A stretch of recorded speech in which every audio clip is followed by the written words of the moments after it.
안녕. 잼둥이들 반가워.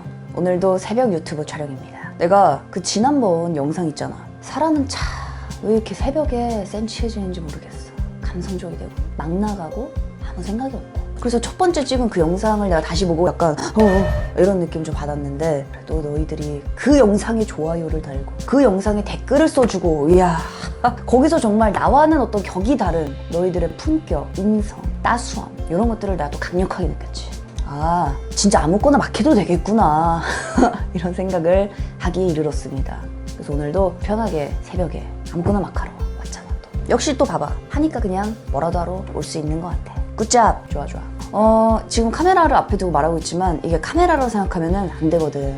난 항상 너희들을 생각하고 해. 왜냐면 너희에게 말한다는 느낌으로 말해야 나도 좀 더 편하고 되게 진솔해질 수 있거든. 카메라에 대고 말한다, 차갑잖아.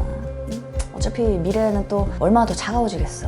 AI가 이제 창궐할 텐데 우리는 같은 인간으로서 그래도 카메라 너머에 서로 있지만 우리는 그 인간미를 공유한다, 이런 느낌으로 오늘도 수다를 한번 떨어볼까 합니다. 너희들도 아마 이게 업로드되는 시간이 보통 저녁이니까 너희가 오늘 하루 동안 굉장히 그 힘겨운, 적어도 우리 공부를 하는 사람들이니까 또 이 공부를 한다는 게 얼마나 쉬운 일이 아니잖아. 오늘 하고 싶은 얘기는 하나. 사람은 누구나 가슴속에 고양이 한 마리 품고 산다고 하지 않니? 들어가.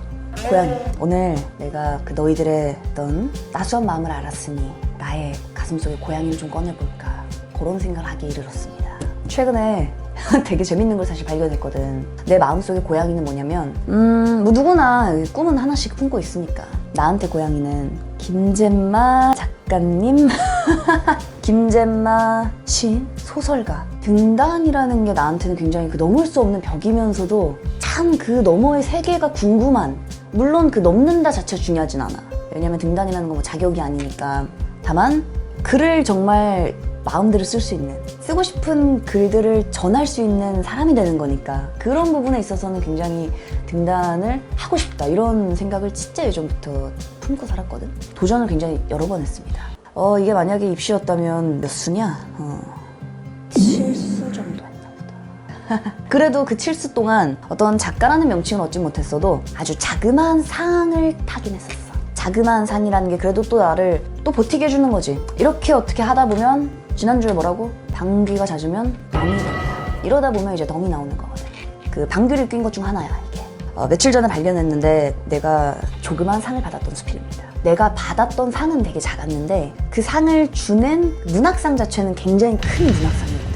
거기서 이제 등단할 수 있는 되게 굉장히 큰, 우리나라 5대 문학상 안에 들 거야. 굉장히 그 정도로 큰 권위 있는 문학상인데 거기서 아주 작은 그 수필 하나 준비했습니다. 잠깐 나가지마. 그런 게 있다. 예전부터 글을 쓰잖아. 근데 글이라는 건 내가 혼자 품어놓으면 재미가 없어, 개인적으로. 글을 썼을 땐 언제나 나의 번뜩이는 아이디어, 아니면 내가 봤을 때 참신한 표현들, 이런 것들 글 속에 다 들어있잖아. 이런 것들은 공유해줘야 되거든. 그래서 항상 나는 내 친구들 있잖아. 중고등학교 때 친구들, 우리가 막 대하는 친구들, 그 중고등학교 때 친구들을 항상 앉혀놓고 나는 읽어줬어. 나의 시를, 나의 소설을, 나의 수필을. 정말 내 친구들 인격 인정, 인성 감, 정말 착한 친구들. 보고 있니? 좋아요 눌러야지 그러면. 그래서 그 친구들에게 읽어주듯이 내가 나의 수필을 차마 양심상 다 읽을 순 없지. 근데 수필의 내용이 사실은 강사를 하면서 되게 느꼈던 그런 내용들이 수필에 들어있어서 이거는 좀 공유하자. 공유하고 싶다. 개인적 욕심이야. 공유하고 싶다. 왜냐면 분명히 너희들도 이런 고민을 하고 있을 거거든. 고민을 할 시간도 없을 수도 있어. 사실은 그 자체가 고민인 거거든. 그래서 그런 내용들을 한번 공유해보는 게 어떨까. 이것도 나의 작은 도장 깨기의 하나의 일환이지. 제목은 시간과의 숨바꼭질이라는 수필입니다. 일단 앞부분 읽어볼게. 굉장히 짧아. 내용은 아주 짧아. A4 용지 한 장 반도 안 됩니다. 근데 이렇게 시작해. 숨어있는 시간을 찾아야겠다고 생각한 건 최근의 일이다. 왜 그랬을까? 내가 이 수필을 오랜만에 봤는데 나도 생각이 안 나고, 내가 이렇게 썼구나, 이런 걸 나도 보면서 느꼈거든. 느끼더라고. 이런 내용이 써 있더라고. 아마도 이 당시 내가 또 느꼈던 거겠지. 몇 년 전에 쓴 건데 이런 내용이 있었어. 일이라는 것은 신기하게도 하나를 끝마치고 나면 그 다음 일이 기다리고, 끝내도 또 다른 모습으로 나를 반긴다. 영원히 끝낼 수 없이 언제나 새롭게 시작한다는 뜻에서 넘버 1, 숫자의 처음 시작인 1이라는 이름을 붙인 것이 아닐까. 야, 창의적이다 얘, 그치? 하는 생각이 든 적도 있었다. 맞아. 너희도 그렇잖아. 하나를 하면 그 다음 일이 또 있고 그 다음 일이 또 있고 그 다음 일이 또 있고. 근데 오늘 영상의 목표가 5분 컷인데 지금 5분 넘은 거 아니야 벌써? 말이 많아. 자, 그래서 내가 보니까 수필에 이런 얘기가 들어있어. 수필은 나의 개인적인 경험이 들어있잖아. 내가 이 당시에 진짜 일이 많았을 때였어. 기억해보면 지금보다 월등히 어렸을 때지. 근데 이 당시에 일이 좀 많았습니다. 뭐 하나 하면 또 다음 일이 있고. 그래서 내가 이 당시에 일이라는 것이 되게 많다. 그 일에 치여 살던 때거든. 물론 이제 올해도 아주 치여 살고 있습니다만 그래도 이때는 뭔가 그 일을 내가 통제하지 못하던 시절이었던 것 같아. 일에 치이던, 진짜 말 그대로. 그래서 이때 내가 아팠다고 써있어. 내 몸살을 확 걸린 거야. 3일을 그냥 푹 쉬었나 봐. 논 거지. 그래서 이런 내용이 있습니다. 해야 한다는 명제에서 하지 말자고 바꾸고 나니 해야 한다? 의문대 하지 말자. 이렇게 바꾸고 나니 고통스러웠던 침대 위의 시간들은 갑자기 꿀같은 휴식이 되었고 꿀같은 휴식. 이때 이미 꿀잼말을 이럴 줄 알았으면 진작 병에 걸릴 걸 그랬다는 변태적 생각을 하기 이르렀다. 변태였던 것 같아 내가. 그래서 그동안 잊고 지냈었던 뭐 예능 프로그램도 막 보고 소설도 막 보고 일기장도 막 읽어서 훑어보고 이렇게 써 있습니다. 그러면서 죽을 먹으면서 막 일기를 막 보다가 일기 중간에 써있는 시를 발견한 거야. 그게 바로 이 수필의 사실은 시상의 시작이었습니다. 이 수필을 그 시 때문에 썼거든 진짜로. 이게 이제 실화지. 내가 진짜 느꼈던 걸 필로 옮겨놓고 이걸 등단하는 과정에서 조금 이제 좀 세련되게 문체를 좀 정리해서 냈던 그런 수필이었는데 그 시가 무슨 시였냐면 제목이 카이로스의 노래라는 시야. 나는 이 얘기를 진짜 해주고 싶어. 카이로스의 시간과 크로노스의 시간이라는 게 있어. 우리의 시간은. 그래서 크로노스의 시간은 객관적 시간, 물리적 시간, 우리 모두에게 똑같은 시간. 이게 크로노스의 시간이거든. 지금 크로노스의 시간이 벌써 또 새벽 2시가 다 돼가고 있습니다. 크로노스의 시간. 근데 반대로 카이로스의 시간은 뭐냐면 주관의 시간이야. 사람마다 달라. 의미 있는 의미의 시간, 경험의 시간, 굉장히 개인적인 시간. 이게 카이로스의 시간이거든. 이 두 개는 되게 다르지. 근데 사실 우리는 무슨 시간을 살아가니? 내가 지금 시간에 쫓기면서 5분 컷을 해야 된다는 바로 이 어떤 의무감과 불편함. 이것은 크로노스의 시간이거든.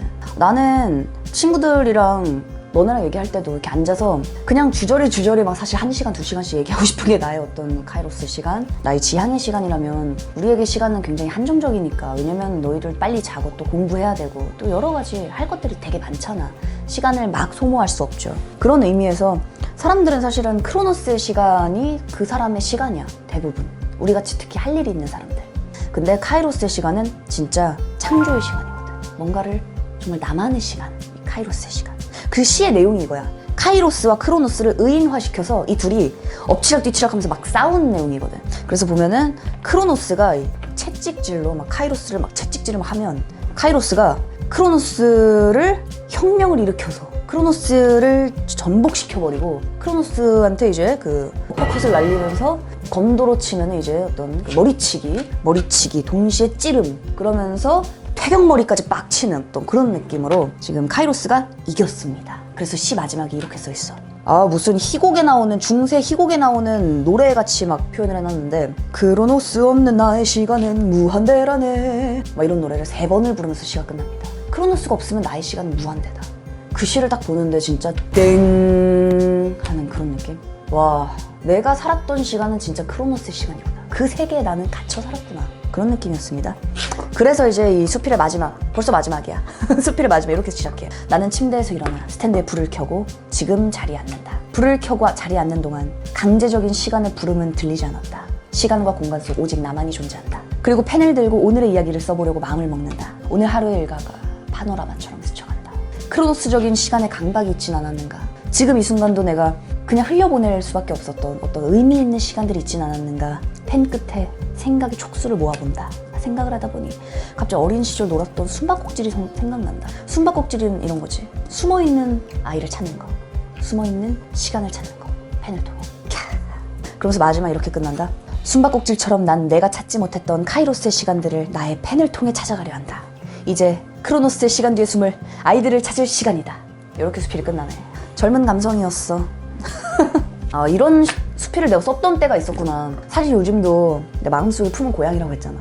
그거 몰래는 아니지. 아무도 이제 궁금해하지 않으니까 공개하지 않아서 그냥 저절로 몰래가 된 거지만 생각날 때마다 사실은 시도 쓰고 소설도 쓰고 수필도 쓰고 하는데 등단을 할 정도의 퀄리티가 당연히 아니라고 생각합니다. 올해는 좀 힘들지 않을까.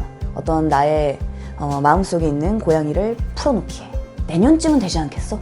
너희도 이제 올해 대학 딱 붙고 원하는 대학에 딱 좋은 성적으로 합격하고 내년에 입학을 딱 할 때 나도 내년에 이제 등단, 김작가, 잼작가 괜찮다. 물론 내가 등단할 때는 그 어떤 나의 필명이 따로 있습니다. 필명은 비밀인데 어쨌든 나의 필명이 따로 있는데 언젠간 썸데이 목표는 숫자의 앞자리가 바뀌기 전 그래도 좀 시간이 많이 남아있어. 앞자리가 바뀌기 전 그 시간 동안 한번 해보자 그런 생각을 합니다. 그래서 그 어떤 나의 고양이를 너희들과 좀 공유하고 싶었고 이 시간이라는 게 너희도 얼마나 그 압박이 큰지 알거든. 특히나 시험은 특히 또 제한된 시간 속에서 막 풀잖아. 굉장히 얼마나 힘듭니까?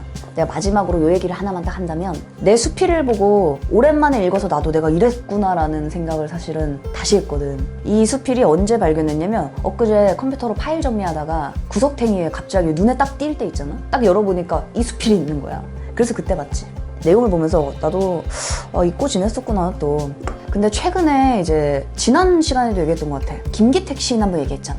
내가 또 요새 김기택 시인한테 약간 또 빠져서 김기택 시인의 풀벌레들의 작은 귀를 생각함 지난주에 얘기했다. 근데 김기택 시인의 작품들 중에 굉장히 그 어떤 그 시대에 대한 깊이 있는 그 페이소스 이런 걸 담고 있는 시들이 많거든? 그 중에 생각난 작품이 2개 있었어. 화석이란 작품이랑 8시란 작품이 있어. 수능에 나올 작품은 아닐 거야 아마. 근데 물론 나올 수도 있지. 나는 개인적으로 굉장히 좋아하는 작품이야. 근데 그 작품에 보면 화석이라는 건 이런 거. 맨날 일어나서 이거 하잖아? 그러다 보니 어느 순간 살아있는 게 아니라 정말 화석이 돼버리는 거지. 그래서 나중에는 이 사람이 바스라져. 바스라지면 그냥 다음 사람이 와서 이 바스라진 사람 화석을 치워버리고 그 자리에 앉는 거야. 그리고 이 사람은 또 시간이 지나면 나중에 화석이 되겠지. 그런 작품이 하나 있고 8시라는 작품. 이건 내가 너희랑 얘기하고 싶어서 써왔어. 8시가 오는 것이 두려우면서도 나는 8시를 향해 달려간다. 아침에 눈 뜰 때 알람 맞추고 알람 딱 맞추고 알람 소리 들으면서 일단 깨잖아. 하루를 그렇게 시작하잖아. 난 항상 그렇게 시작하거든. 그리고 내 알람 소리는 개소리야. 왜 이렇게 시작해. 그럼 자다 보면 개가 짖지. 그러면 이제 일어날 때가 됐구나. 그럼 이렇게 하면서 일어나거든. 수많은 사람들이 거리에 쏟아져 나온다. 왜냐면 다들 출근하고 학교 가고 다 그 시간을 정해진 시간을 살아가지 우리 모두가. 그 많은 사람들이 들어가기엔 8시의 입구가 너무나 좁다. 이런 작품입니다. 물론 중략이 다 된 거야. 우리는 오늘도 8시를 살아갔고 내일도 8시를 살아가겠지. 이렇게 생각해보자. 우리는 이런 게 나쁘다는 건 아니야. 당연히 규칙이 있고 삶의 패턴이라는 게 있고 시험을 위해서는 어느 정도 감수해야 되는 희생들이 필요합니다. 그게 시험이든 뭐 취직이든 뭐든 인생에선 다 그런 거지. 근데 그 부분은 우리가 적어도 의식은 하고 살았으면 좋겠어. 내가 지금 이렇게 살아가고 있는 건 내가 그래도 우리 모두 사실은 가슴속에 품은 고양이 때문에 그렇게 살아가는 거기도 하잖아. 그 고양이는 내가 사랑하는 사람들이 될 수도 있고 가족이 될 수도 있고 혹은 내가 이루고 싶은 꿈일 수도 있고 내가 정말 가고 싶은 학교일 수도 있고 그 고양이들을 위해서 우리가 오늘 하루를 살아내는 거죠. 이런 말이 있다. 인생은 사는 게 아니라 살아내는 것이다. 리브가 아니라 리브 아웃이다. 리브 그냥 산다. 그냥 산다는 건 그냥 그 시간을 보내는 거거든. No, live out. 살아내는 거야. 이 시간은 내가 의지와 어떤 극복의 마음을 가지고 살아내는 겁니다. 그런 열정이 있을 땐 크로노스의 시간 속에서도 우리가 그래도 숨 쉴 수 있어. 그래서 난 너희들이 크로노스의 시간 속에서도 카이로스의 시간을 생각할 수 있는 그러한 삶을 살기를 간절히 응원합니다. 우리 존버는 승리한다. 우리 오늘도 내일도 모레도 다음 주도 다다음 주도 다다다음 주도 다다다다음 주도 살아내보자. 화이팅!